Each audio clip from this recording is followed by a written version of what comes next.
नाजरीन, आज तो टेक्नोलॉजी का दौर है और तालीम इस कदर आम हो गई है कि बच्चे घर बैठकर ऑनलाइन भी क्लासेस ले सकते हैं।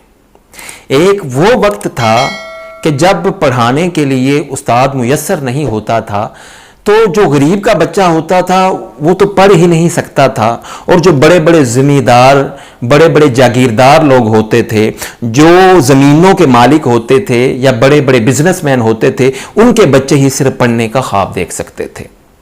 नाज़रीन, एक ज़मींदार ने शहर से एक टीचर को हायर किया कि तुम घर आया करो और मेरे बच्चे को पढ़ाया करो। उसके लिए फीस भी मुकर्रर की गई और उसके लिए एक घोड़े का एहतमाम भी किया गया कि ये घोड़ा जो है वो आया करेगा आपको लेने के लिए, और जब आप मेरे बच्चे को पढ़ा लिया करेंगे उसके बाद ये वापस चला जाया करेगा। नाज़रीन, होता ऐसे था कि वो उस्ताद जो थे वो आया करते थे और जिम्मेदार के बच्चे को पढ़ाकर वापस जो है वो चले जाया करते थे। अब वही उसी मोहल्ले में या उसी गांव में एक बच्चा रहता था। उसने देखा कि ये उस्ताद जो हैं वो फलां के बच्चे को पढ़ाने के लिए आते हैं। वो एक दिन रास्ते में रुक गया और उनसे कहा कि हुजूर सिर्फ चंद मिनट के लिए रुकिए, मैंने आपसे बात करनी है। वो उस्ताद साहब रुके। उस बच्चे ने कहा कि मैं भी आपसे पढ़ना चाहता हूं, लेकिन मैं आपको फीस नहीं दे सकता, मैं गरीब हूं। कुछ ऐसा कीजिए कि आप मुझे भी टाइम दे दिया करें, मैं आपके पास जो है वो आ जाया करूं, या आप रास्ते में इधर थोड़ी देर मुझे पढ़ा दिया करें। तो वो उस्ताद कहने लगे कि बेटा, मैंने ये जो वक्त ख़ास किया है उस बच्चे के लिए किया है और इसके मैं पैसे उससे लेता हूं। अगर इस वक्त में मैं यहाँ पे रुक जाऊं या तुम्हें पढ़ा दिया करूं तो इससे खयानत होगी, लिहाजा कोई और तरीका इख्तियार करो। तो बच्चा कहने लगा, हुजूर फिर ऐसा करते हैं उस्ताद मोहतरम कि जब आप आते हैं तो मैं आपके घोड़े के साथ चलता रहूंगा, आप मुझे पढ़ाते रहा करेंगे, मैं पढ़ता रहूंगा और इसी तरह हमारा जो है वो काम चल जाएगा, ना आपको कोई परेशानी होगी ना मुझे परेशानी होगी। अब होता यह था कि वो बच्चा रास्ते में खड़ा हो जाता, जब उस्ताद मोहतरम आते उस जिम्मेदार के बच्चे को पढ़ाते और वो घोड़े पे जा रहे होते थे, वो बच्चा साथ साथ भागना शुरू हो जाता और भागते भागते वो सबक जो है उस्ताद उसको पढ़ाते रहते, वो पढ़ता रहता। इसी तरह वो अपने घर पहुंच जाते और वो बच्चा वहीं से पैदल चलकर वापस अपने घर आ जाता। वो कई मील का सफर था। नाज़रीन, ये सिलसिला 3-4 साल तक चलता रहा और 3-4 साल उस जिम्मेदार के बच्चे को पढ़ाने के बाद उसकी तालीम जब मुकम्मल हो गई, उसके बाद उस्ताद साहब ने कहा कि बेटा अब मैं नहीं आ सकता, मैं तुझे इतना ही पढ़ा सकता था और मुझे जितना इल्म आता था मैंने तुझे पढ़ा दिया है। उस बच्चे ने उस्ताद मोहतरम का शुक्रिया अदा किया। उसके बाद जो है वो आगे चला गया पढ़ने के लिए। नाज़रीन, आप जानते हैं कि वो बच्चा कौन था? वो बाद में इमाम गजाली बने। वो बच्चा था, पढ़ने की इतनी लगन थी कि फिर कामयाबी ने ऐसे कदम चूमे कि इमाम गजाली हर इल्म में माहिर समझे जाते हैं। निसाब की कोई भी किताब आप ले लें, हर किताब में इमाम गजाली का नाम जरूर आता है।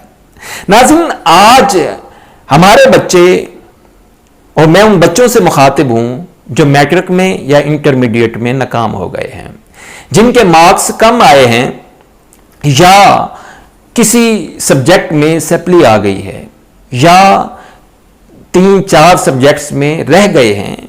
उनको सोचना पड़ेगा कि अगर वो नाकाम हुए हैं या उनके मार्क्स कम आए हैं तो इसकी वजह क्या है। जब सोचेंगे तो समझ आ जाएगी कि उन्होंने मेहनत ही नहीं की, पढ़ा ही नहीं था। अब जब रिजल्ट सही नहीं आता, मार्क्स कम हो जाते हैं या सप्ली आ जाती है, तो फिर परेशान हो जाते हैं कि मैं अपने अम्मी अब्बू के साथ मैंने जो वादा किया था अब वो तो टूट गया है, मैंने तो इतने मार्क्स लेने थे, अब क्या होगा, अब तो मार्क्स कम आ गए हैं, अब मुझे अच्छे कॉलेज में एडमिशन नहीं मिल सकेगा, मैं अच्छी तालीम नहीं हासिल कर सकूंगा, तो अगर अच्छी तालीम नहीं मिली तो फिर मुझे अच्छी जॉब नहीं मिलेगी। यही सोच सोच कर क्या होता है, हम वहीं पे रुक जाते हैं, वहीं पे रुक जाते हैं। लेकिन क्या कभी आपने सोचा है कि जो भागता आ रहा है वो रास्ते में गिर गया है तो क्या उसको भागना नहीं आता? नहीं ضرور آتا ہے. وہ کسی شاعر نے کہا تھا کہ گرتے ہیں شاہ سوار ہی میدان جنگ میں، وہ طفل ہی کیا گرے جو گھٹنوں کے بل چلے.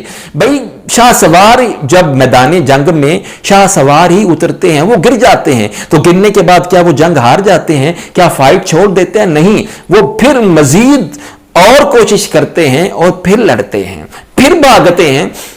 اگر آپ میٹرک یا انٹرمیڈیٹ یا دنیا کے کسی بھی امتحان میں اگر آپ ناکام ہو گئے یا تھوڑا سا پیچھے رہ گئے ہیں، تو اپنی دوڑ کو وہاں پہ روک نہ دیجئے، آگے جانا چھوڑ نہ دیجئے. میں آپ کو بتاتا ہوں، میسی جو مشہور فٹ بالر ہے، کیا آپ جانتے ہیں پوری دنیا میں مشہور ہے، اور آپ یہ بھی جانتے ہوں گے کہ کالج کی فٹ بال کی ٹیم سے اس کو صرف یہ کہہ کر نکال دیا گیا تھا کہ بھائی اس کا قد جو ہے وہ باقی لوگوں سے چھوٹا ہے، لہٰذا وہ فٹ بال ٹیم میں شامل نہیں ہو سکتا. لیکن اس کے بعد اس نے فٹ بال کھیلنا چھوڑ دیا؟ نہیں، اس نے مزید کوشش کی اور آج اس کا نام ہے. آپ جانتے ہیں کہ آئنسٹائن جو تھا، جو بڑا سائنسدان بنا اور اس کی تھیوری جو ہے وہ پیش کی جاتی ہے، وہ جب 4 سال کا تھا نا، اس کو سکول سے یہ کہہ کر نکال دیا گیا تھا کہ تم نکمے ہو، تم آگے نہیں جا سکتے.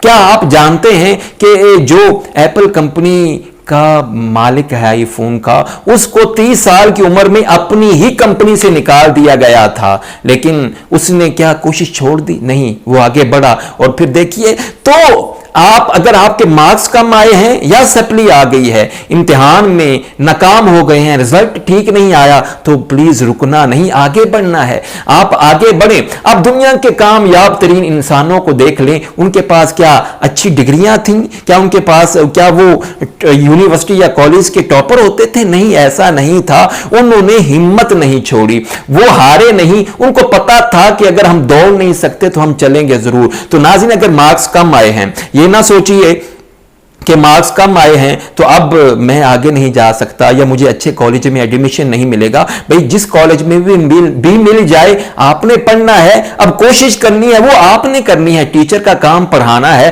آگے محنت کرنا وہ آپ کا کام ہے. لہٰذا ہمت نہیں ہارنی، حوصلہ نہیں ہارنا. اگر ناکام ہو گئے ہیں یا مارکس کم آ گئے ہیں یا سپلی آ گئی ہے، تو پھر اٹھیے، سوچئے، ان وجوہات کو دیکھیے کہ جس کی وجہ سے آپ پیچھے رہ گئے ہیں. اب اگر پہلے آپ 6 گھنٹے پڑھتے تھے، اب 8 گھنٹے پڑھنا شروع کر دیں. اگر پہلے 8 گھنٹے پڑھتے تھے، اب 10 گھنٹے پڑھنا شروع کر دیں، اور ان غلطیوں کو کنٹرول کیجئے جن کی وجہ سے آپ کے مارکس کم آئے ہیں یا آپ ناکام ہو گئے ہیں یا سپلی آ گئی ہے. نہیں، یہاں پہ آپ نے اپنے دوڑ کو ختم نہیں کر دینا، اپنے بھاگنے کو روک نہیں دینا، بلکہ آپ نے آگے بڑھنا ہے ایک نئے ولولے کے ساتھ، ایک نئے جذبے کے ساتھ، ایک نئے جوش کے ساتھ. اور پھر آپ نے دنیا کو دکھانا ہے. جو لوگ آپ کا مذاق اڑاتے تھے، اور یار یہ تو فیل ہو گیا ہے، اور اس کے تو اتنے مارکس آئے ہیں، یا اس کی فلاں سبجیکٹ میں سپلی آ گئی ہے، ہاں اٹھیے، حوصلہ پیدا کیجئے. آپ نے ان کو دکھانا ہے کہ ہم اگر میٹرک میں اچھے مارکس نہیں لے سکے، تو دیکھیے ہم نے ایف اے یا انٹرمیڈیٹ یا ایف ایس سی میں ہم نے بھائی کالج ٹاپ کیا ہے. جس سبجیکٹ میں میری سپلی آئی تھی، اس میں اب میرے سب سے زیادہ مارکس ہیں. ہم نے لوگوں کے منہ بند کرنے ہیں. یہ تصور لے کر اٹھیں گے تو پھر آپ کو آپ کی ناکامی نہیں لگے گی، بلکہ وہ ناکامی آپ کے لیے ایک کی بن جائے گی، جس کی وجہ سے آپ کامیابی کی طرف دوڑنا شروع ہو جائیں گے.